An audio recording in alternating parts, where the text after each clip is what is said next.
ব্রাজিলের ভক্তদের কাছে এখনো বিশ্বকাপ শুরু হয়নি। এই কথাটা বলার পরে অনেকে ভাবতেছেন লোকটা বোকা, লোকটা মাথা মোটা। বিশ্বকাপ শুরু হয়নি এই কারণে যে নেইমার এখনো মাঠে নামেনি। নেইমার মাঠে নামেনি মানে ব্রাজিল ভক্তদের বিশ্বকাপ শুরু হয়নি, তাদের ওই ক্ষুধাটা মেটেনি। নেইমার যতক্ষণ মাঠে না নামতেছে ব্রাজিলের বিশ্বকাপ শুরু হচ্ছে না, এটা আমার মনে হয়। কিন্তু অবশেষে সেই সুখবরটাই পেতে যাচ্ছেন আপনারা, সেটা হচ্ছে যে নেইমার ফিরতেছেন। কিন্তু দেখেন অনেকগুলো প্রশ্ন আছে। নেইমার আদৌ ফিরবেন কিনা, ফিরলে কতটুকু ফিরবেন, নেইমারের রোল কি হবে, নেইমারকে খেলাতে গিয়ে কাকে বাদ দিতে হবে, রাফিনা আবার ওদিকে অসুস্থ, রাফিনাকে যদি রিপ্লেস করতে হয় কাকে করতে হবে।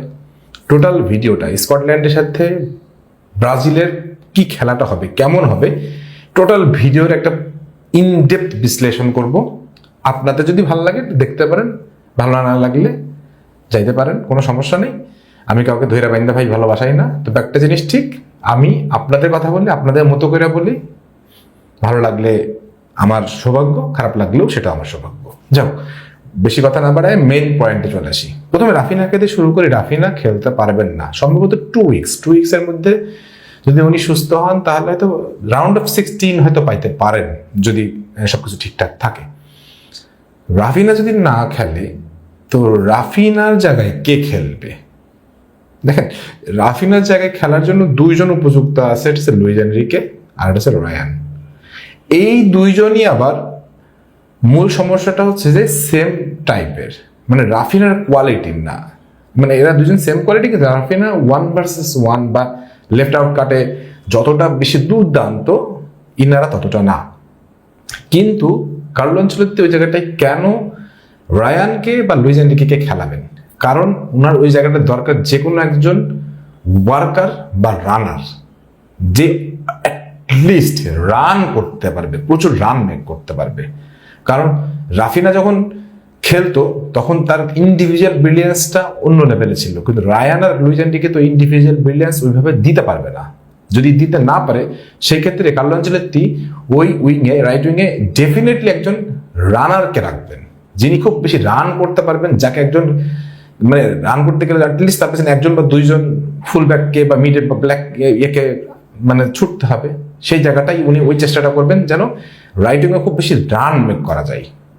এই জন্য আমার কাছে মনে হয় সবচেয়ে বেস্ট অপশন হয়তো বা রায়ান হতে পারেন। আমার মনে হয় রায়ানকে হয়তো বা তিনি রাইট উইংয়ে ইউজ করবেন। ওয়েল, এখন আসেন নেইমারের লাইনে। নেইমার যদি খেলে, দেখেন প্রথম আমি যতটুকু জানি বা যতটুকু বুঝি, নেইমার পুরোটা খেলবেন না। নেইমার আসলে হয়তো বা বেঞ্চে থাকবেন, হয়তো বা কিছুটা সময়ের জন্য নেইমারকে নামানো হতে পারে। কারণ কার্লো আনচেলত্তি খুব ভালো করে জানেন যে তার বিশ্বকাপে রাউন্ড অফ 32-তে যাওয়াটা এক প্রকার নিশ্চিত। সো ওই জায়গাটায় উনি এই ম্যাচ খেলায় রিস্ক নেবেন বা খেলা দিয়ে হবে এমনটা আমার মনে হয় না। আর ব্রাজিলের বর্তমানে যে স্কটল্যান্ডকে হারানোর মতো সামর্থ্য তাদের আছে। মরক্কোর সাথে ভাই ড্র করছে বলে যে একদম ব্রাজিলকে গনাই ধরতেছে না, ব্যাপারটা এরকম না। স্কটল্যান্ডকে খুব হেসে খেলে হারানোর মতো সামর্থ্য এই স্কোয়াডেরই আছে উইদাউট নেইমার। সো এই জন্য বলতেছি, নেইমারকে কতটুকু খেলাবেন? এখন নেইমার যখন খেলবেন তাহলে ওই জায়গায় কাটা পড়বে কে? এখন আমি যদি শুরুর দিক থেকে যদি চিন্তা করি, শুরুর দিক থেকে স্টার্টিং 11-এ নেইমারকে খেলানো হচ্ছে, তাহলে ডেফিনেটলি কাটা পড়বে হচ্ছে যে পাকুয়েটা। কারণ পাকুয়েটাকে তো রাখা হইতেছে ক্রিয়েটিভ প্লেমেকার হিসেবে। আর নেইমারের চেয়ে বড় ক্রিয়েটিভ প্লেমেকার এই পৃথিবীতে আছে নাকি? এই পৃথিবীতে তো নেইমারের চেয়ে বড় ক্রিয়েটিভ প্লেমেকার নাই। উনি যখন অ্যাটাকিং মিডফিল্ডার হোক, সিএম হোক বা ফ্রি রোলে হোক বা নাম্বার 10-এ হোক, যেভাবে হোক ওনাকে যখন ওই রোলটা দেওয়া হবে তখন পাকুয়েটা দরকার হবে। He is out of the মানে formation, out of the squad. তো নেইমার যখন মাঠে নামবেন ডেফিনেটলি দেখালে পাকুয়েটা কাটা পড়বেন। দেখেন, আমার কাছে মনে হয় যে ব্যাকলাইন সেট আপ আছে দ্যাট ইজ গুড এনাফ, একদম গুড এনাফ। কিন্তু এরপরে যেটা থাকতে হয় ব্রুনো গুইমারেস এবং কাসিমিরো এবং হচ্ছে নেইমার। আমার কাছে যেটা মনে হচ্ছে যে এর আগে যে ফরমেশনটা করছে 4-1-2-3 এরকম যেরকম ছিল এরকমই হবে। হয়তো ডিএমএ হয়তো ইয়েকে রাখা হবে, কাসিমিরোকে রাখা হবে, আর 2 পাশে রাখা হবে হচ্ছে যে মানে নেইমার এবং হচ্ছে ব্রুনো গুইমারেসকে, কিন্তু নেইমারকে ফ্রি রোলটা দেওয়া হবে। আর এদিকে ভিনিসিয়াস জুনিয়র, ওদিকে রায়ান থাকবে, মাঝখানে হচ্ছে ম্যাথিস কুনহা। এইটাই হচ্ছে সবচেয়ে সুন্দর সেট আপ। আপনারা মানেন আর না মানেন, এইটাই সবচেয়ে সুন্দর সেট আপ। আপনারা যদি একটু বুঝতে না পারেন, ভিডিওটা একটু পেছনে গিয়ে আবার টেনে নিয়ে এসে আবার একটু দেখেন, আমি যে সেটআপটার কথা বললাম এটার সাথে বেস্ট সেটআপ।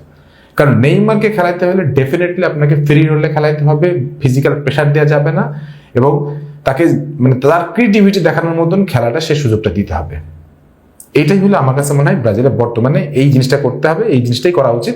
কারণ হচ্ছে তো আমার চেয়ে কোটি গুণ বেশি জানেন, হয়তো উনি এটাই করবেন, বাট আমার ধারণা বলতেছি।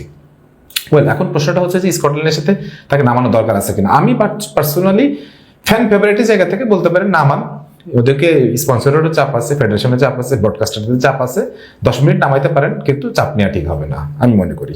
ম্যাচ ড্র হলেও নেওয়া ঠিক হবে না। রাউন্ড অফ 32-তে গিয়ে দল বুঝে ব্যবস্থা, যদি দল মোটামুটি থাকে তাও আমার মনে হয় রিস্ক নেওয়া ঠিক হবে, তাকে রাখা উচিত, রিজার্ভ করে রাখা উচিত অ্যাটলিস্ট রাউন্ড অফ 16 থেকে। সো ওই জায়গা থেকে আমার কাছে মনে হয় যে কার্লো আনচেলত্তি ডিসিশনটা ভেবে চিন্তে নেবেন। সো এখন প্রশ্নটা হচ্ছে যে নেইমার ফিরলেই কি ব্রাজিল বিশ্বকাপ পাবে? ভাই, নেইমার ফেরাটা হচ্ছে কেমন, মানে অনেকটা তরকারি রান্না করছে, মাংস রান্না করছেন, কিন্তু লবণ দেন নাই, হ্যাঁ, টেস্ট লাগতেছে না। তো নেইমারটা হচ্ছে টেস্ট। ব্রাজিল স্কোয়াডটা যতই মাঠে নামান, নেইমার থাকার জন্য যেই পরিমাণ ক্যাওস তৈরি হবে মাঠে, যে পরিমাণ ক্যাওস না থাকার, সে ক্যাওসটা অনেক কম। Neymar is Neymar. নেইমারের বিকল্প এখন পর্যন্ত পৃথিবীতে আবিষ্কার হয় নাই, অ্যাটলিস্ট তার রোলে, তার ভূমিকায়। সো এই জন্য বলতেছি নেইমারের ফেরাটা আবশ্যক, কিন্তু কখন ফেরানো হবে, কিভাবে ফেরানো হবে, এই ব্যাপারে তো কার্লো আনচেলত্তি ভালো ডিসিশন নেবেন। বাট আপনাদেরকে একটু আশ্বস্ত করতে চাই, নেইমার ফিরতেছেন, কিন্তু এই ইনজুরির পরে নেইমারকে আসলে সে ছন্দ পাবেন।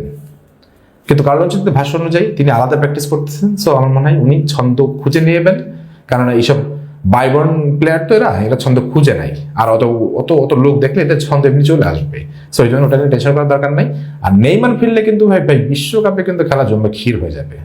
আপনি চাইলেই কিন্তু মানে ব্রাজিলকে হেলাফেলা করতে পারবেন। আর হ্যাট্রিক নেইমারের চারপাশটা করে দিতে পারবে। সো নেইমারের মতো খেলতে দিতে হবে। আমি দোয়া করি নেইমার যেন সুস্থভাবে খেলতে পারে। আর এই টোটাল সিনারিওটা যেটা ব্যাখ্যা করলাম, ব্রাজিল কিভাবে সাজাতে পারে, স্কটল্যান্ডের বিরুদ্ধে ব্রাজিল কি করতে পারে, রাইট উইংয়ে কি অপশন হতে পারে, পাকুয়েটাকে কিভাবে বাদ দিতে পারে, এবং ম্যাথুস কুনহার জন্য কতটুকু স্পেস থাকতে পারে, সবকিছুই বললাম। কিন্তু একটা কথা বলে নেই, সেটা হচ্ছে যে ব্রাজিলের ডিফেন্স লাইনটা যতটুকু খারাপ ভাবছিলাম, তার চেয়ে ভালো ডিফেন্স লাইন করতেছে, ভালো ডিফেন্স অ্যাটিটিউড দেখাচ্ছে। এটা যদি আরেকটু বেশি শেপে আসে সেটা খুব ভালো। বাট যদি এই শেপটা একটু নড়বড়ে হয়ে যায়, হাইলাইন করতে গিয়ে যদি এছাড়া ফাঁকা হয়ে যায়, তাহলে কিন্তু কাউন্টারটাকে প্রচুর গোল খাওয়ার সম্ভাবনা থাকবে, বড় দলগুলো ব্যাপার বেশি থাকবে। যাক, দুঃখের কথা বাদ দিই, আশা ভরসার কথা শুধু একটাই, সেটা হচ্ছে নেইমার ফিরলে ব্রাজিল কিন্তু বিশ্বকাপে একটা হাত দিয়ে রাখবে।